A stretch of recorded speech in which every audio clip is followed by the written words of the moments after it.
Politie winnaar Holtere Pulleke. Reacties aftreden koningin. Het is vandaag 29 januari, dit is het PLMA-journaal. Gisteravond gaf oud-voetbaltrainer Aad Mos een lezing bij SV Venray. De succesvolle Nederlandse voetbalcoach van de jaren 80 werd geïnterviewd door Stan Verhaag. De Mos vertelde over zijn carrière en beantwoordde vragen van de ruim 100 belangstellenden. De trainer won onder andere landstitels en nationale bekers. 2 jaar geleden beëindigde hij zijn carrière als trainer.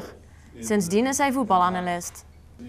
Tijdens de lezing vertelde de Mos over zijn periode bij PSV en over het feit dat hij altijd zijn eigen plan trok in zijn carrière als coach.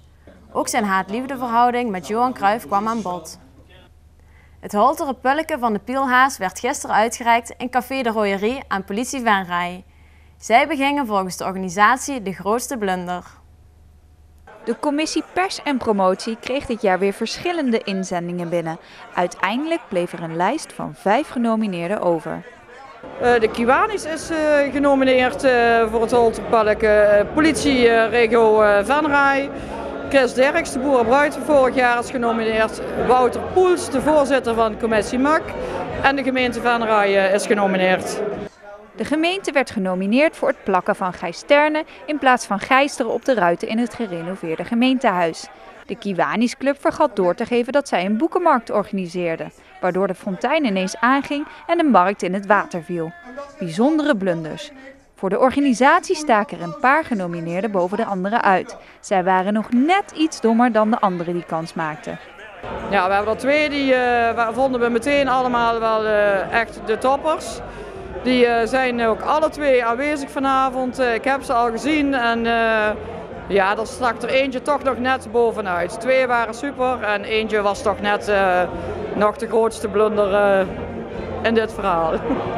Maar wie kreeg nou dat dik verdiende Holtere Pulleke? Daar was de commissie al gauw echt goed.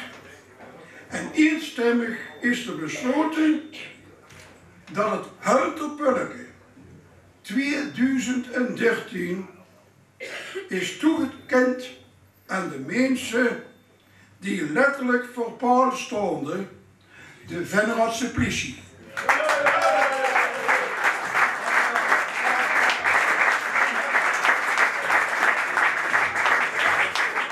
En de winnaar was dus uiteindelijk de politie. Voor het feit dat een politieagent het centrum probeerde in te rijden, maar vergat dat onze binnenstad wordt afgesloten met centrumpaaltjes. De politie pakte het winnen van de pechprijs sportief op. Ja, ik ben onaangenaam verrast. Nee, maar zonder gek, het is natuurlijk, een nominatie is altijd heel leuk. En natuurlijk had ik hem liever ergens anders voor gekregen, maar toch, ik vind het wel op zich wel heel terecht, denk ik. Het was een bijzonder ongeval. Maar of het wel een ongeval was, betwiste politiechef John Gerards. Hij had een betere uitleg voor de blunder. Eigenlijk was het Venray is genomineerd als beste binnenstad van Nederland. En daar hoort ook een stukje veiligheid bij. En nou ben ik door het bestuur gevraagd om dat te testen. En dat hebben we dus gedaan door met een politieauto om te kijken of dat die paaltjes, of dat die hufterproof waren. En dat we met behulp van die pollars, zo heten die dingen, ramkrakers uit het centrum zouden kunnen weren. En het is op zich niet zo gemakkelijk om zo'n aanrijding überhaupt te kunnen veroorzaken. Want het is geen frontaaltje, maar een verticaaltje geworden.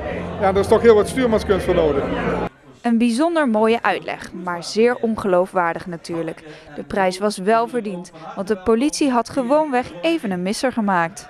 Het was gewoon een ongelukje. Die bestuurder, een van onze jongste collega's, die dacht van dat paaltje is omlaag, dus ik kan gewoon doorrijden. En had echt niet in de gaten dat dat ding omhoog ging. En het heeft iets ludieks in zich, maar het had ook tot ernstig letsel kunnen leiden. En daarnaast, ik betreur wel, want dat brengt weer een hoop schade mee. En daar zijn altijd kosten aan verbonden.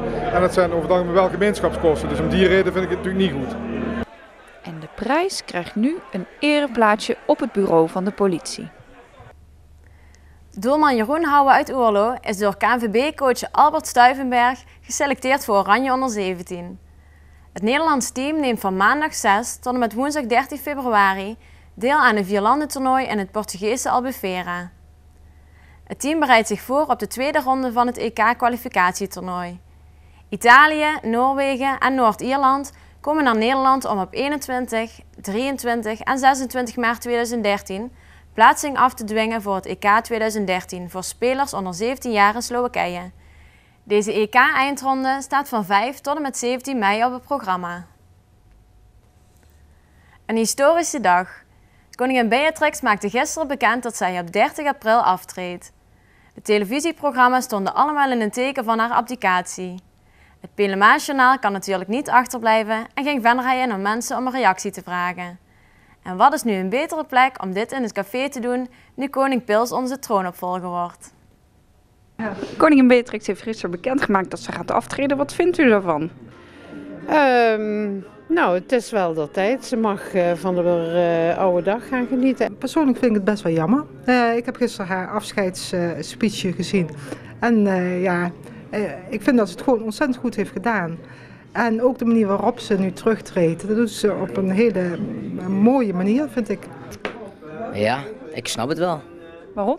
Nou ja, met Friso en zo. En ze heeft een moeilijke tijd gehad en ze is ook al niet de jongste meer. Dus ja, ik snap het wel. Wat vond je van haar als koningin? Oh, ik heb niks met de koningin eigenlijk, nee.